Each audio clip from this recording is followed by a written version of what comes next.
전국에 있는 창업경진대회 데모데이의 우승자를 만나보는 시간, 울산 창조경제혁신센터에서 주관하는 뉴스타 베스트그라운드에서 1등을 차지한 베트남에서 사업을 하고 계신 팀을 만나보겠습니다. 네, 안녕하세요. 현재 베트남에서 화물차를 기반으로 하는 물류 플랫폼을 운영하고 있는 코코넛 사일로 주식회사의 김승용입니다. 제조업체와 트럭 기사들을 연결하는 매칭 플랫폼이라고 이해하시면 될 것 같습니다. 초기 현대자동차 그룹의 산업벤처로 출발을 해서 지난 2020년 6월에 스핀오프를 한 기업이고요. 현재 5개월 만에 임직원이 지금 약 20명가량까지 불어난 상태고, 자본이 초기에 많이 없어갖고 신용보증기금이나 중소벤처기업진흥공단 등으로부터 융자 대출 이런 것들을 실행을 해서 한 15억 원 정도의 자본을 유치를 해서 운영을 하고 있는 이런 스타트업입니다. 베트남에 좀 원래 연구가 있었던 건지 어쩌다가 그 시장에 하필 그런 화물 문제를 해결해 보겠다 이렇게 된 거예요? 제가 베트남에 처음에 입국을 했었던 게 2014년도였는데 관광도 저가항공사들이 많이 취항하기 이전이라서 그렇게 알려진 국가가 아니었습니다. 근데 마치 그 국가는 어떻게 느껴졌냐면 산업 자체가 유기적으로 사람 움직인다라는 느낌이 굉장히 많이 느껴졌고요. 한 달에 한 번씩 갈 때마다 이제 건물이 하나씩 생기는, 내가 언젠가 베트남에 가서 비즈니스를 전개해보고 싶다라는 꿈을 이제 대학 시절부터 갖게 됐는데, 굉장히 운이 좋게도 현대자동차에 입사했었을 때 현대자동차 내부에서 베트남으로 수출되는 수출 트럭에 대한 제품기획 업무를 담당을 했었고요. 제가 좋아하는 베트남 시장에서 새로운 비즈니스 모델을 연계할 수 있을 만한 업을 진행하다 보니 현대자동차 내부에서도 사내 스타트업으로 아이디어 발현이 이루어져서 이렇게 현재까지 스핀오프하는 이런 상태로 오게 됐습니다. 왜 하필 코코넛 나는 그런 동네의 물류 문제에 좀 주목을 하게 된 건지. 신흥국은 제조업을 기반으로 성장을 해서 그에 후행하는 물류업이 성장을 하는 이런 프로세스를 가지고 있는 국가들이 많고요. 베트남이 그렇고 태국이 그렇고 말레이시아가 그렇고 인도네시아 그리고 필리핀이 그렇습니다. 이런 개발도상국에서 화물 자동차를 기반으로 하는 플랫폼에 대한 유니콘들이 굉장히 많이 쏟아져 나오고 있어요. 인도의 블랙버기라든지 브라질의 카르고, 중국의 만방그룹. 저희도 그런 흐름들을 저희 스스로 내부적으로 벤치마킹을 계속 하고 있었고, 대표자 본인이 화물차를 연구개발하는 부서에 있었기 때문에 그 부분에 대한 이해도가 저는 높다고 생각을 했거든요. 입사하고 좀 있다가 사내 벤처를 한 거잖아요. 맞습니다. 직장 생활은 어땠고, 직장 생활을 하다가 좀 사내 벤처를 하니까 또 어땠고? 제 과거 모태 기업을 절대 폄하하는 게 아니라 현대자동차 그룹에는 굉장히 많은 회사들이 있고요. 굉장히 많은 그 팀들이 있어요. 근데 그 중에 일부, 극히 일부가 또라이 새끼 하나 들어왔다고 전 진짜 많이 혼났거든요. 옥상 끌려가서 혼났어요, 맨날. 아니 무슨 짓을 했기 때문에. 조직 문화가 가지고 있는 관성에 맞지 않는 사람이라고 판단을 하셨던 것 같아요. 선임 직원분이. 뭐 사업 제안 같은 거를 이제 바로 막 다이렉트로 쏴버린다든지 뭐 그런 걸. 전 그렇게 생각 안 하는데 그 사람은 그렇게 생각했을 수 있을 것 같아요. 난 요걸 하고 싶은데 왜 이걸 해야 되지? 뭐 이런 생각도 많이 했고, 지금은 제가 이제 조직을 운영하고 있다 보니까 조직엔 체계가 있다라는 걸 이해하지만 그때는 이해를 못 하고 있었거든요. 옛날에 이제 상사들을 이해를 하고 있는. 지금은 그때 있는 팀장님한테 가끔 문자 보내요. 팀장님 잘 지내시죠? 제가 저 때문에 많이 빡쳤겠다. 뭐 이런 생각 많이 합니다. 이렇게 보내거든요. 사내벤처 조직인 그 현대자동차 내부의 이제 H 스타트업 팀에 전보 배치 받고서는 그때도 사실 힘들었어요. 저희는 현대자동차 그룹이 20년 사내 스타트업을 운영한 이래로 역사상 최연소 스타트업이거든요. 제가 최연소 대표자이기도 합니다. 저는 사원급에서 사내벤처를 한 거지만 통상적으로 원래 과장, 차장, 부장급에서 사내벤처를 하거든요.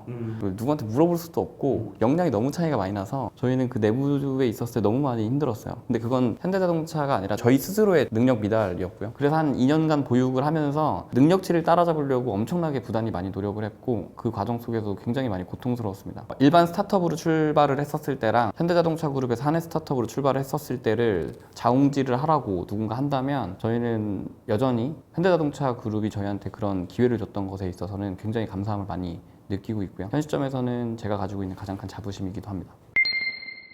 울산 유스타 베스트 그라운드에서 최종 우승을 하셨는데 창업경진대회에서 좋은 성과를 거두는 팁 같은 게 있다면 어떤 게 있을까요? 베스트 그라운드의 경우에는 저희가 부족한 부분을 메울 수 있는 멘토링 프로그램들을 많이 제공을 해줬었던 것들이 있고요. 보통 통상적으로 창업경진대회의 경우에는 멘토를 강제 매칭해서 프로그램을 이수하게 하는 이런 경우도 있었는데, 저희가 원하는 멘토를 매칭시킬 수 있게 해주는 이런 프로그램들이 감사하게 느끼는 부분이 있었고, 저희의 경우에는 발표 장표보다는 사업 모델을 구성하는 데 있어서 멘토링을 조금 더 많이 받았고요. 근데 제가 자료를 좀 찾아보니까 미국에서 열리는 대회에서도 막 파이널리스트로 올라가고, 분명히 이 코코넛 사일로는 대회를 잘 뛰는 팀이다, 이렇게 준비를 해야 좀 성공 확률을 높이더라. 솔직히 말씀드리면 저희는 대회 준비를 굉장히 비효율적으로 하고요. 대회가 임박해서 뭐 대회 자료를 제출하고 발표를 해야 된다 그러면 그 전날 업무를 다 마치고 집에 가지 않고 밤을 샙니다. 음주를 같이 즐기면서 그냥 잡설과 어떤 뭐 여러 가지 방향성 없는 회의들 그런 것들을 저희 뇌리에 무의식에 저희는 세뇌를 시킨다라고 하는데 무의식에 세뇌를 시키고요. 별도의 Q&A라든지 뭐 어떤 연습을 한다기보다는 정신이 몽롱한 상태에서 그 무의식에 입각한 세뇌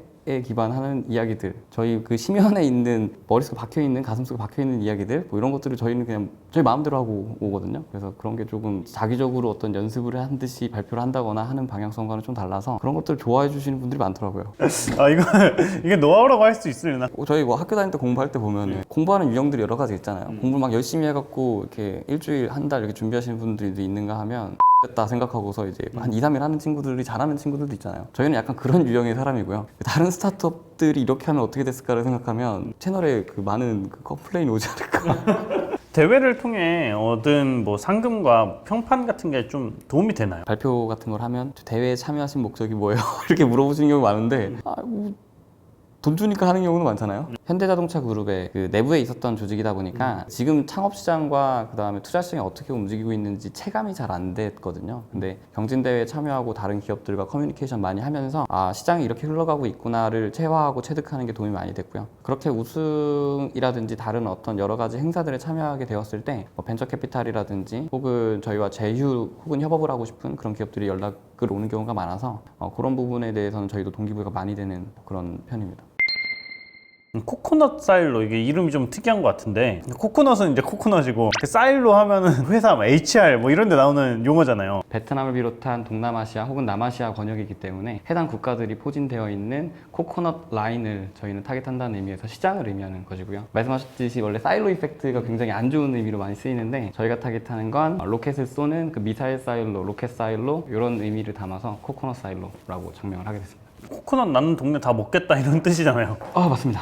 코코넛 사일로의 뭐 비전과 목표 이런 게 있을까요? 외부에서 어떠한 이야기를 하더라도 대로 한다 이렇게 생각을 하고 있고요.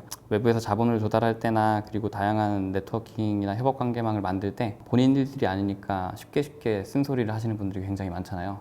엑셀러레이터나 VC를 만났을 때 그런 이야기들 굉장히 많이 듣고 처음엔 상처도 받고 수치심도 많이 느꼈는데 무슨 이야기를 많이 해요? 니들은 뭐 베트남 가서 안 된다 뭐 그런 얘기도 많이 하고요. 왜 안 된대요? 그냥 싫었나 봐요. 요즘에 뭐 그 VC들 까는 그 플랫폼도 나왔잖아요. 아 맞아요. 쓰고 싶었는데 아직 안 썼어요. 근데 그때 당시에 제가 굉장히 수치심을 많이 느꼈던 건 본인이 어느 대학을 나왔는데 내가 이 대학 나와도 못한 걸 너는 나보다 낮은 대학을 나왔는데 할 수 있겠냐 뭐 이런 얘기를 하는 경우도 있었고요. 굉장히 유명하신 분입니다. 근데 그 상대적으로도. 근데 감사하게 생각하고 있어요. 그때가 가장 제가 느꼈던 수치심의 가장 바닥이었기 때문에 그래서 웬만한 얘기 들어도 별로 그 타격을 받지 않거든요.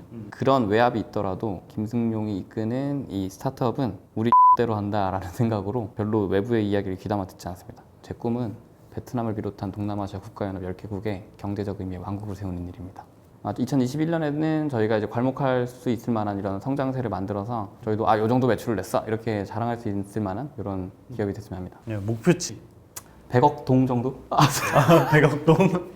100억 동은 하나로 환산하면 한 5억 원 정도가 되지 않을까. 5억 원 정도. 근데 이제 그게 이제 한국 매출로 보면 큰 매출이 아닌데 베트남에서 그 정도 매출을 내는 건 쉽지 않다고 생각을 하거든요. 우리나라 GDP의 1인당 GDP의 약 15분의 1 정도 되는 국가이기 때문에 네. 네, 어떤 투자자를 찾는다? 김승용이 활개치는 걸 다 봐줄 수 있는 그런 너그러운 혜자 같은 투자자를 저희는 찾고 있고요. 지가 알아서 하겠지라고 생각하는 이런 투자자들. 그런 투자자 없겠죠.